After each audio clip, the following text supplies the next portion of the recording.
Hey, I'm Kai, and I purchased the Fractal FM3 about a year ago now, so I figured I'd do sort of a follow-up review now that I've spent quite a bit more time with it. I'll pepper in some of the factory presets throughout this video just to break up the sections. These have all been updated pretty recently, so it's a good chance to check them out.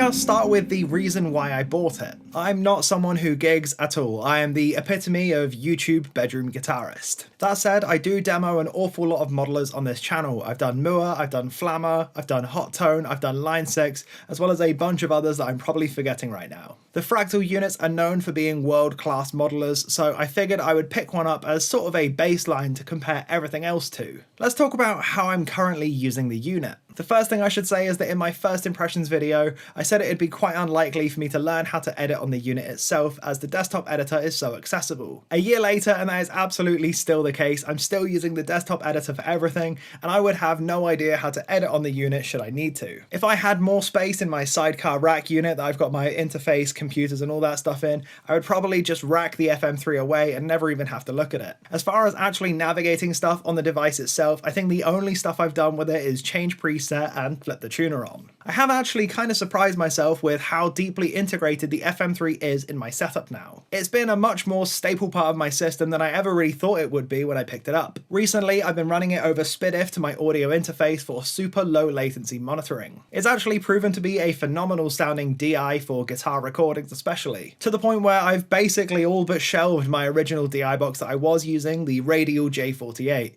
Nothing against that, it's probably just how it interplays with my interface. In fact, I love the sound of the FM3 DI so much that I no longer run straight into my interface or through my Radial J48. The fact that it sounds better is of course useful, but the main thing that's drawing me to it is the fact that it's a lot lower noise. I'll throw a quick clip of the Radial DI into the Evo 16 versus the Fractal FM3. This is running into the amped Volcano plugin in my DAW, which is a high gain guitar amp.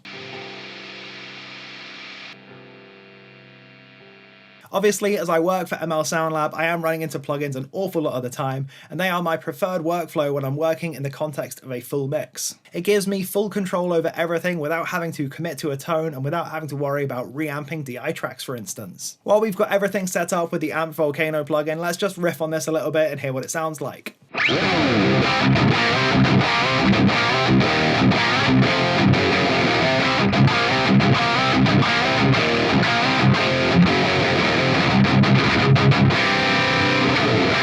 I think my most common use case by far for the Fractal has been using it for pedal demos. In case you are new to the channel, I have done a ton of pedal demos on this channel through the Fractal FM3, various things from fuzzes, overdrives, distortions, as well as dirty reverbs and stuff like that. Occasionally I will run pedals through the real amp rig and into the power amp and cabinet that I've got behind me, but more often than not I'm running into the Fractal FM3. It's just so much better for auditioning different amps and just finding really what works. Also, when I am demoing a pedal, it's good to hear it through multiple different amps. So I'll do a fuzz through a Fender Twin, for instance, then JCM 800, then something more high gain like the PV5150. That is an awful lot harder to do with the real amp rig. My amp of choice for the most part has been the high power, which is based on the Hiwatt DR103. I'm normally running through either the Jumped channel or the Brilliant channel. This is what the Brilliant channel sounds like clean, and in a second I will engage the 0 fret Black Russian Rat.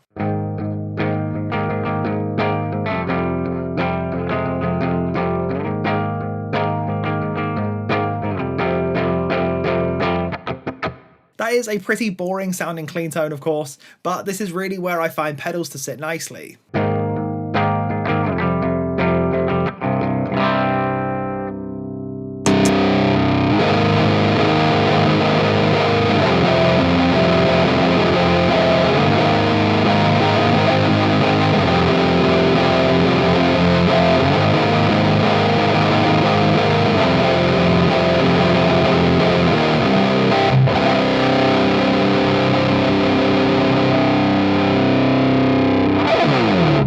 Now, if you are interested in checking out my full demo of the Black Russian Rat, I will leave a link in the description box down below. It is a gnarly sounding fuzz pedal that combines the Black Russian Big Muff with the Proco Rat.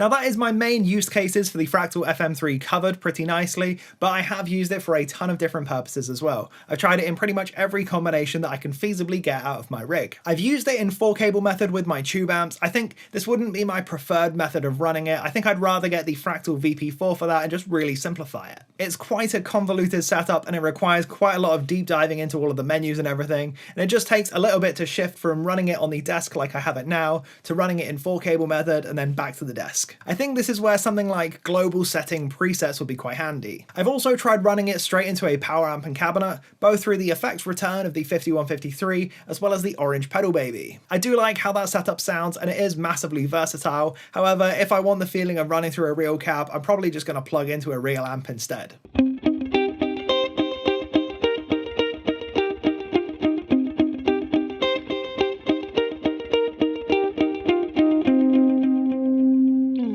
One thing that I've been wanting to try with this that I haven't actually been able to figure out yet is running NAM captures of my rig through the Fractal FM3. Not to capture the Fractal models themselves, but rather capturing my actual gear, stuff like pedals, amps, all that sort of stuff. I've had paper and a pen out multiple times trying to figure out how to route this all and get all of the input levels correct, but I just couldn't figure it out, so I've moved past it for now. But I should really just knuckle down and get this one sorted. I feel like that'd be a very valuable thing for my channel. The next thing I want to talk about is firmware updates, because that's an area where Fractal really set themselves apart from the crowd, both in terms of the quality of the updates themselves as well as the quantity. I think I bought my Fractal FM3 right after they introduced probably the biggest update for the unit. This was the gapless switching update. I don't use the word very often at all, but I do think this was a game-changing update. It allowed you to switch between any different preset on the device with no gap between them. I hate to use the term game changer, but I do truly believe that this set a new precedent of what is capable of a £1,000 device.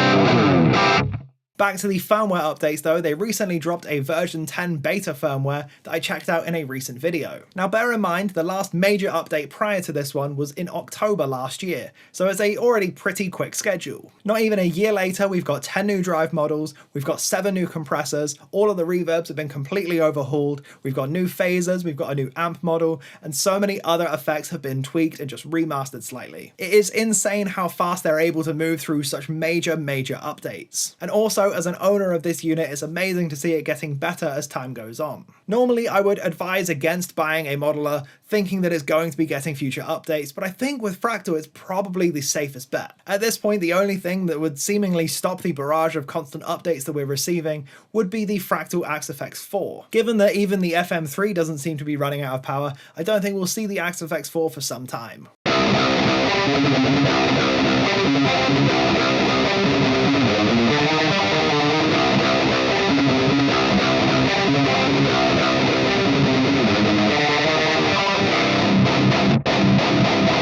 As I like to do with a lot of my Fractal demos, I've built a new preset for this video, though it's not really all that different from the first couple of presets I created. I like to keep things pretty simple. I like to mimic real life setups where I can, although swapping out amps and cabinets. I don't really dive into all of the deep dive parameters at all. I don't have to set any controllers up for live use. I don't really have to worry about foot switches and things like that. Sometimes I'll dive into the ideal settings just to tweak things a little bit closer to my taste, especially on amps with very minimal controls. I do find myself using the EQ block on the drive pedals quite a lot, as this can really help shape your tone as it goes into the front end of the amplifier. Now, since this video is already pretty long, I'm not going to run through the entirety of the whole preset, but do know that all 4 of these tones are contained within a single preset. I had initially dialed them in for my Balaguer Growler in drop E, however I just broke a string on it yesterday, which is super frustrating, so instead we have the Woodman, which is currently tuned down to drop A. The first tone I've got set up is a bypassed cabinet, sparkly clean tone sort of thing, with one of the new pitch reverb algorithms.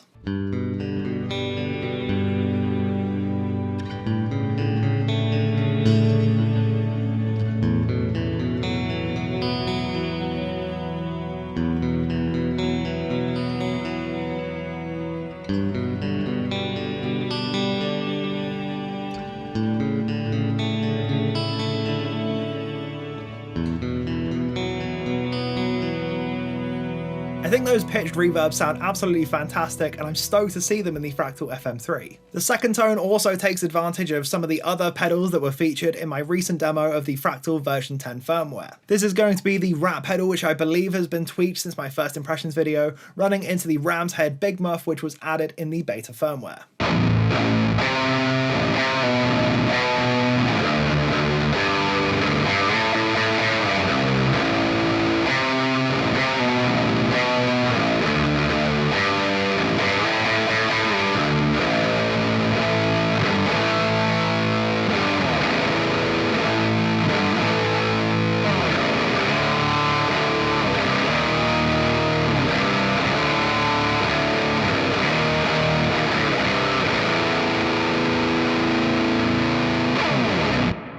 I recently also did a video covering some of my favourite high gain amplifiers in the Fractal FM3, particularly the underrated ones. I really liked the Das Metal.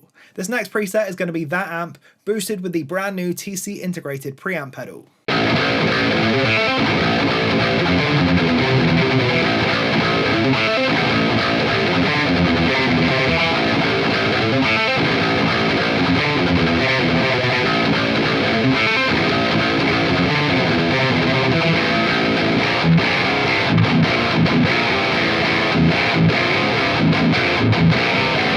Finally, I thought I'd try my hand at dialing in a classic cheesy solo sort of sound. This is the Soldano SLO 100 model with a bunch of wet effects on top.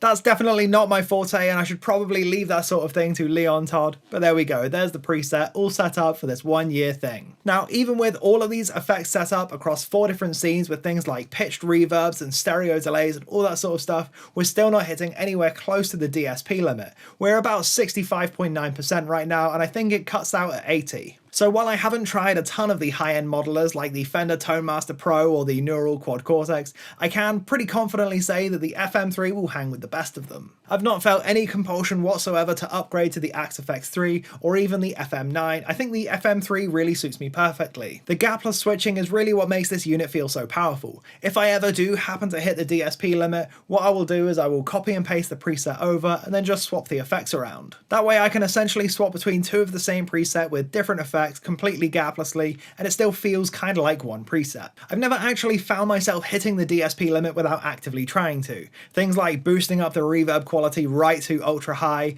just to see if I can push a preset to its limits. Or maybe adding every single pedal that I could ever need for a pedal board sort of situation.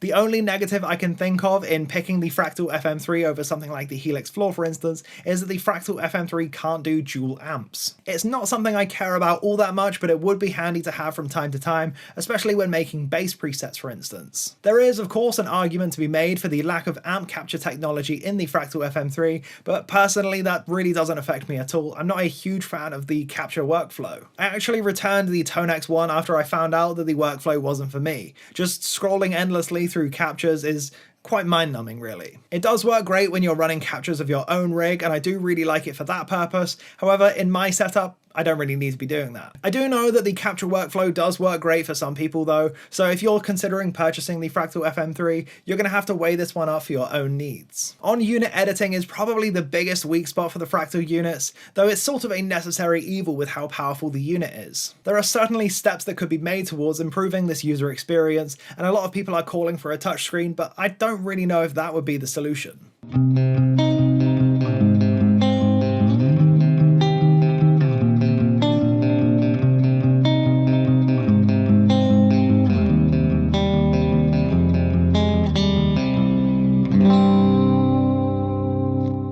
I think my overarching experience is that the Fractal FM3 is an incredibly nerdy unit with a million different things you can dial in if you want to. A year later, I feel like I've barely scratched the surface, and yet it's become such a staple part of my equipment. I'm still absolutely in love with this unit. It's got all of the power I would ever need it to have, the I/O is just about perfect for me, and there are enough models to keep everything feeling super fresh. The constant firmware updates have been incredibly welcome as well. They really add to that fresh new feeling of the device. I've also not really needed to develop my skills at all with the Fractal FM3 since day one. I've not needed to unlock anything else that I didn't already figure out straight away. I mentioned the learning curve for the Fractal FM3 being steep in my first impressions review, and I do think that to be the case, but I think it's a very small hurdle to get over. Really, it's a short, sharp learning curve, followed by completely plain sailing from there.